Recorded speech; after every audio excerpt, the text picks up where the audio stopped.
Inbot from Filthy Casuals here, taking a look at two Town Hall 9 GoHo attacks using two different strategies and what to look for and when to use these two different strategies. First we'll take a look at a max Town Hall 9 takedown.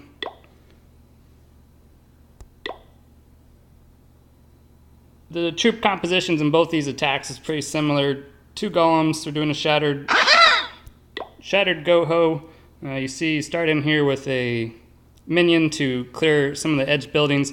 Minions are great for edge trash clearing. If you don't want to invest a wizard and you only have cannons over there, always look for when you can cheaply clear some buildings with minions. You can efficiently do that. So what we want to look for here is when to take one golem or two golems. My general rule of thumb is if there's only one expo that you can get your golems into range of, then only take one golem. If you can get both expos tanking on golems, then take two golems. Here the Archer Queen was a bit deep. It's not really possible to get to her without using a jump spell. So what you'll see here is a jump spell into the Archer Queen, and with that jump spell, to get the Archer Queen, we can also get two golems to the expos. So it's a quick way to get two golems to the expos with the jump spell. That leaves us with a rage to take out the CC. If your heroes are higher, Archer Queen 25 or so, then you may not need the rage to take out a dragon, but heroes Archer Queen 5, 10, 15, taking a rage to take out the dragon is probably a good idea, and it just helps you clear out that section of the base quick. So you only have two heals left. You have to really efficiently use them. You have to plan ahead where you're going to use your two heals and how you're going to cycle through the base, counterclockwise or clockwise. But you'll see here, we're going to drop our golems here, and then, a whiz here, minion here, start clearing out the trash, and then we're going to drop a jump here and map out where you want to drop the jump so that you can get to the Archer Queen, but also, importantly, get those golems into the expos.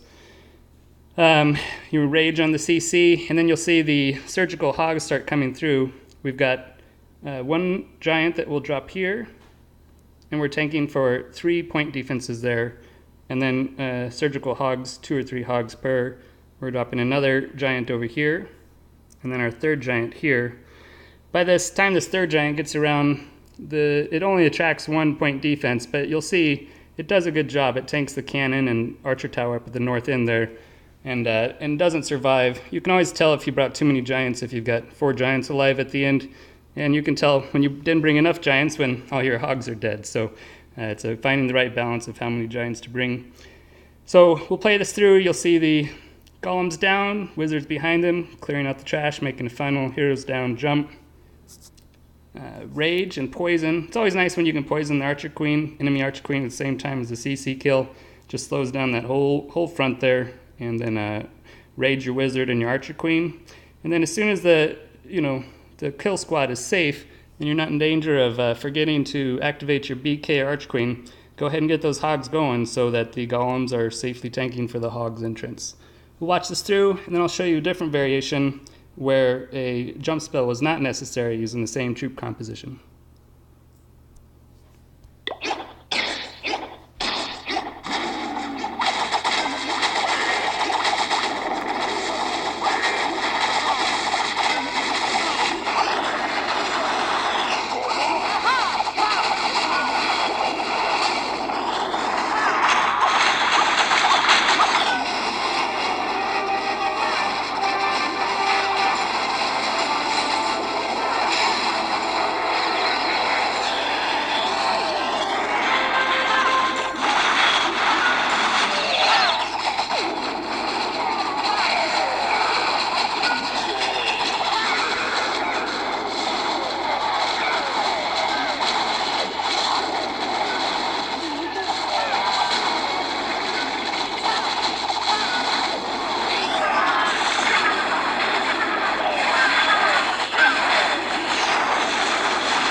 Pause it right there real quick.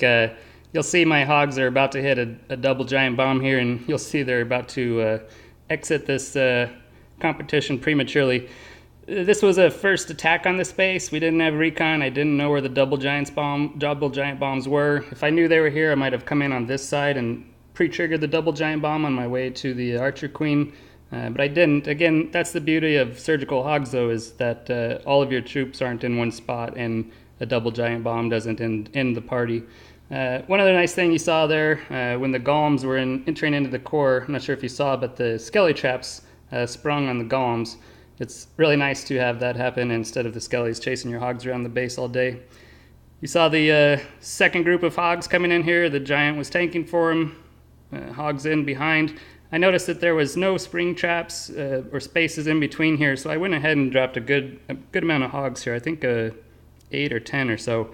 And they just worked their way across the expo and on up, and then the CC hogs on the cannon you'll see in a little bit, and shortly on to cleanup.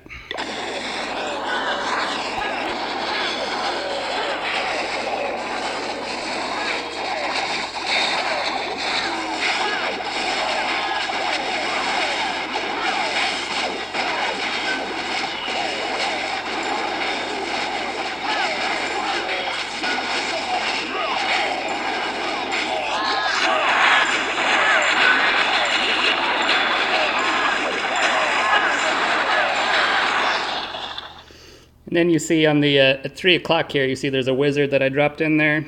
We're only taking 6 wizards in. We're using 2, maybe 3 to create the funnel. Then you drop 2 behind the Archer Queen to come in and help the Archer Queen take out the enemy CC. And that leaves you with the 6th wizard. And that one you want to deploy at the end where your hogs are not, so that that wizard can start cleaning up that side of the base so you don't run out of time.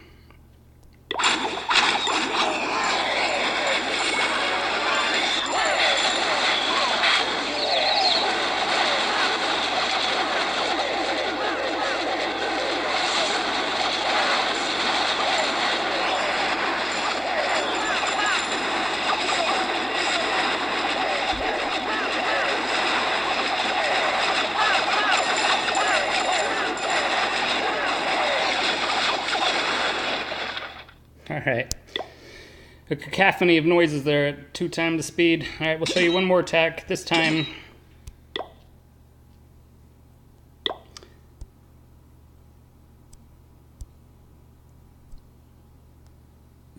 a jump spell was not needed, just due to how close in the Archer Queen was. They're able to get in there with wall breakers, so if you can save the jump spell, always do. A 3rd heal makes everything just a lot easier.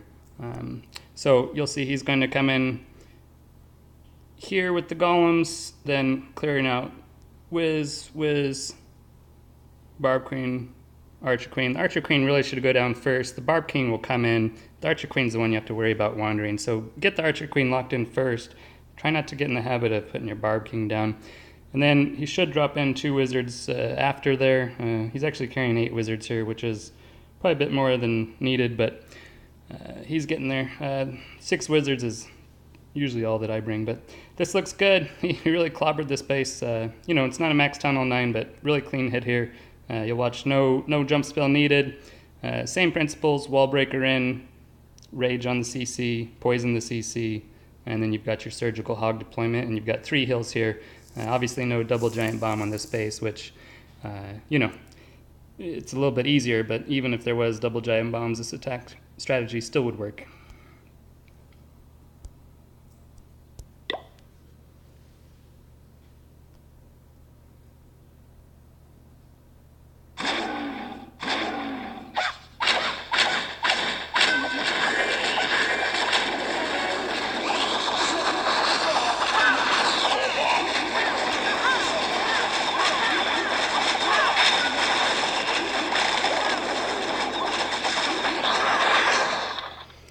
One thing that Sir Shanks-a-Lot did, and Sir Shanks-a-Lot's a new member of the clan. He's really come a long ways really fast. You see how he dropped all 3 or 4 wizard or wall breakers at one point. Here it's fine, but on most bases, especially against good defense, good designed bases, there's going to be small bombs at the junction points, and so if you drop all your wall breakers at once and they happen to hit a dumb spring trap or a small bomb on the outside of the walls, all your wall breakers are going to be dead, and it's really going to put a crimp on your style. So drop one wall breaker as a tester, wait, make sure you time it with the mortar blast, and then drop the second, third, and fourth wall breaker.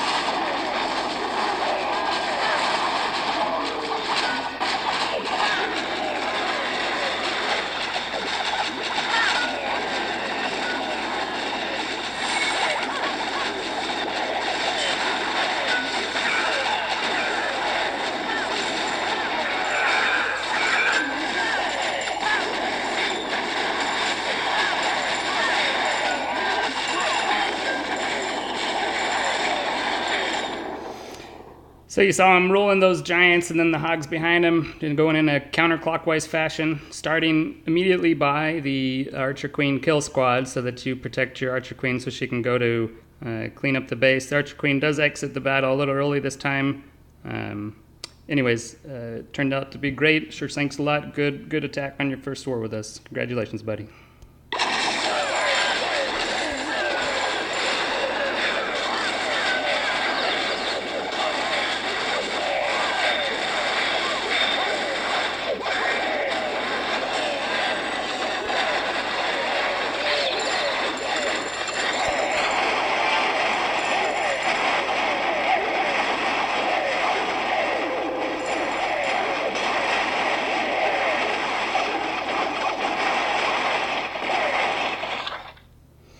That's all, folks. Inbot from Filthy Casuals. See you next time.